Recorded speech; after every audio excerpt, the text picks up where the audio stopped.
Hello and welcome to Trading Places, Unit 4, Part 5. In this video, we're going to look into the transformation of the many regions of Africa. To look at this map is to face a reality many people are unaware of.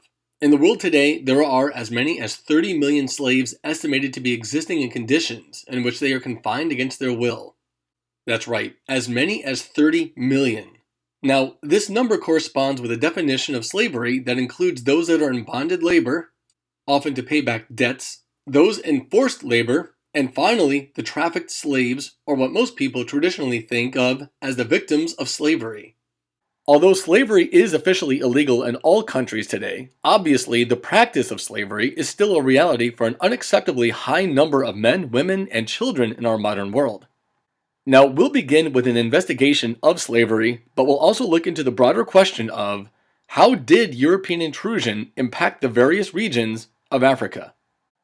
Slaves were captured mostly in Western Africa, and in most cases by rival African groups. They would be shackled and chained together, and many died of exhaustion or even took their own lives. Then there was the Middle Passage, where the slaves were packed into the holds of ships. Usually more than 600 were packed into an area of around 100 feet. It wasn't uncommon that 10 to 20% of the slaves died en route to the Americas. They would die due to malnutrition, suffocation, even disease, amongst other causes. And then when they made it to the Americas, they were sold like animals at slave markets, mostly in South America and the Caribbean. Most slaves were men, and many died within 5 years due to the difficult labor on the plantations and the difficult conditions. Runaways were easily identified due to their skin color.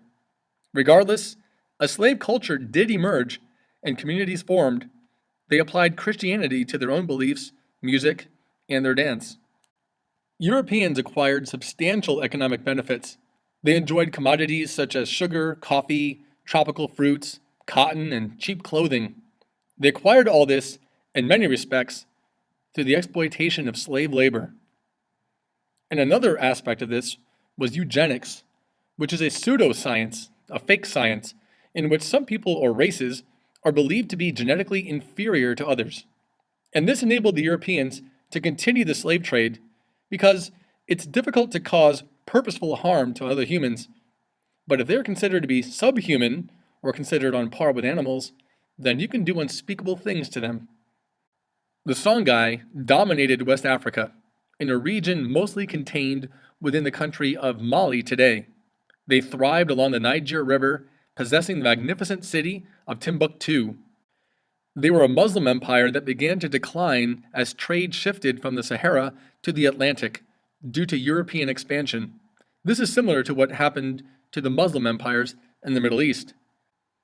As the Europeans expanded trade to a global level, Northern and Western Africa declined in both political and economic importance. However, the major blow to trans-Saharan trade was the Battle of Tondibi between 1591 and 1592. This map shows the Saharan trade routes around that time. The Moroccans had repelled the Portuguese invasion at the end of the 1570s, but they had to expend great sums of money to do so, and the Moroccan economy was on the verge of collapse by 1590. In search of new resources, they turned their attention southward. An army of almost 6,000 men spent 4 months crossing the Sahara Desert and confronted a Songhai force of over 20,000 men outside of the capital of Gao. Many Moroccans were armed with arquebuses, and they even used cannons. The Songhai, on the other hand, did not have gunpowder weapons. The battle started very badly for the Songhai when a stampede of around 1,000 cattle they sent against the Moroccans was repelled by the sound of gunfire, leading them to trample over their own men. The rest of the battle didn't go any better, and the Songhai were soundly defeated by the much better equipped Moroccan army. They went on to sack and loot the cities of Gao, Timbuktu, and Djenné. Nonetheless, it was impractical for the Moroccans to maintain their presence in the region, and the area eventually splintered into dozens of kingdoms. With this region in shambles, the Saharan trade routes declined considerably. The economic focus had clearly shifted to the coastal regions and away from the interior. The trans-Saharan trade routes that had existed for centuries gave way to Atlantic trade of slaves, gold, and ivory for European firearms. Central Africa underwent a period of severe depopulation. mostly of the males, and beginning in the 1500s. Leaders like Alfonso I of the Congo Kingdom and Njinga of Ndongo, which is largely Angola today, initially welcomed the Portuguese to increase their power and wealth. They even helped supply the Portuguese with slaves from rival empires.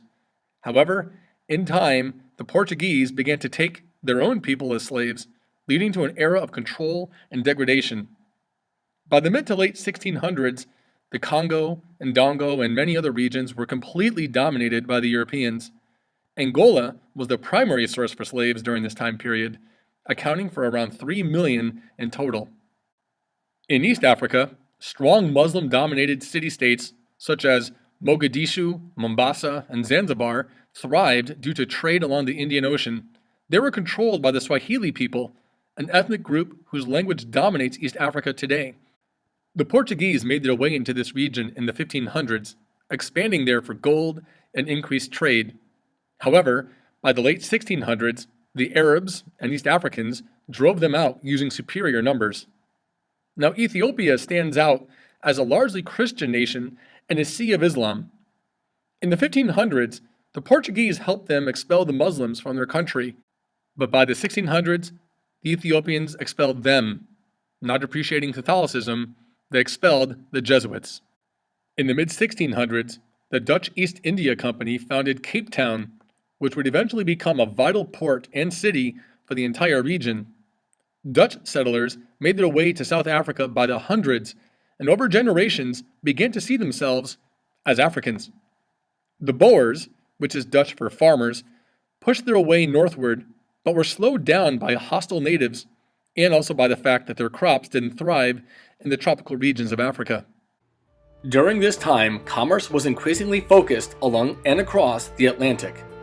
Traditional trade patterns, such as the Trans-Saharan and Indian Ocean trade routes, were disrupted or destroyed by the new global trade routes dominated by the Europeans.